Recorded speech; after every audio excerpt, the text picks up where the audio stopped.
لگا for God سیک مجھے تنگ مت کرو، میری میٹنگ ہے، تم نے جانا ہے جاؤ ورنہ جو مرضی آئے وہ کرو۔ یہ کہہ کے اس نے فون بند کر دیا۔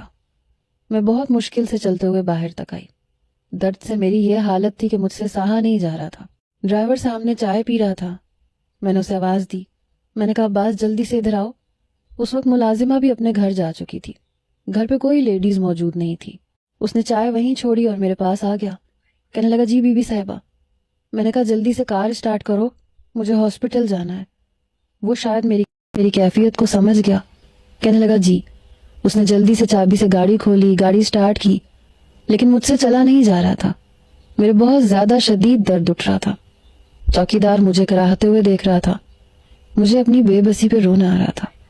جب یہ عباس گاڑی سے اتر کے میرے پاس آیا، میرا ہاتھ تھام لیا، کہنے لگا بی بی صاحبہ آپ میرے ساتھ آئیں، کوئی بات نہیں۔ مجھے اتنی شرمندگی محسوس ہو رہی تھی کہ میں بیان نہیں کر سکتی۔ میں پہلی بار پھوٹ پھوٹ کے رو رہی تھی۔ ایسے وقت میں جب مجھے ارشمان کی شدت سے ضرورت تھی، وہ میرے ساتھ نہیں تھا۔ ایک غیر مرد کا ہاتھ مجھے پکڑنا پڑا۔ مجھے گاڑی میں عباس نے بٹھایا، پھر گاڑی بڑی احتیاط سے چلا کے مجھے ہاسپٹل تک لے کے گیا۔ جیسی گاڑی اس نے ہاسپٹل کے سامنے کھڑی کی، وہاں کے اسٹاف کو جلدی سے بلانے لگا۔ مجھے آپریشن تھیٹر لے جایا گیا۔ ارشمان کی وجہ سے میں نے اپنے گھر پہ بھی اطلاع نہیں دی تھی۔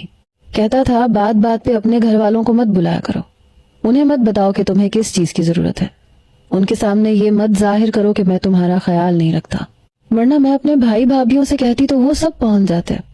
لیکن اس وقت ہاسپٹل میں صرف عباس تھا۔ جب لیڈی ڈاکٹر نے کہا کہ ہمیں آپ کا آپریشن کرنا پڑے گا کیونکہ آپ کے بچے کی پوزیشن ٹھیک نہیں ہے، اس لیے نارمل ڈیلیوری مشکل ہے، آپ کے ہسبینڈ کہاں ہیں، ہمیں سائن کروانا ہے۔ میرا بی پی اس وقت بہت ہائی تھا۔ میں نے کہا وہ نہیں آ سکتے، ان کی میٹنگ ہے۔ ڈاکٹر کہنے لگی انہیں آپ کی کنڈیشن کا پتہ نہیں ہے، ان کا کام ہے وہ یہاں موجود ہوں۔ میں نے کہا آپ میرا آپریشن کر دیں، سائن لینا ہے تو میں کر دیتی ہوں۔ میں ساتھ ساتھ رو رہی تھی، ساتھ ساتھ بات کر رہی تھی، ساتھ ہی شدت سے اٹھنے والی دردوں کو بھی برداشت کر رہی تھی۔ وہ کہنے لگی آپ کے ساتھ کون آیا ہے؟ میں نے کہا وہ ڈرائیور ہے۔ کہنے لگی اچھا ٹھیک ہے، آپ رونا بند کریں۔ پر میرا رونا بند ہی نہیں ہو رہا تھا۔ وہ کہنے لگی دیکھیں مجھے آپ کو بے ہوشی کا ٹیکا لگانا ہے، آپ اتنی زیادہ سٹریس میں ہوں گی تو کوما میں جانے کا خطرہ بڑھ جائے گا۔ بڑے پیار سے لیڈی ڈاکٹر نے مجھ سے بات کی۔ میں اس کا ہاتھ پکڑ کے رو رہی تھی۔ وہ میرا سر سہلانے لگی۔ بڑے آرام سے اس نے مجھے کچھ نارمل کیا، پھر مجھے انجیکشن لگایا۔ میں کچھ ہی دیر میں بے ہوش ہو چکی تھی۔ جب مجھے ہوش آیا تو سب سے پہلے میں نے یہ پوچھا میرا بچہ تو ٹھیک ہے؟ کہنے لگی ہاں بالکل ٹھیک ہے، اور اللہ نے تمہیں بیٹا دیا۔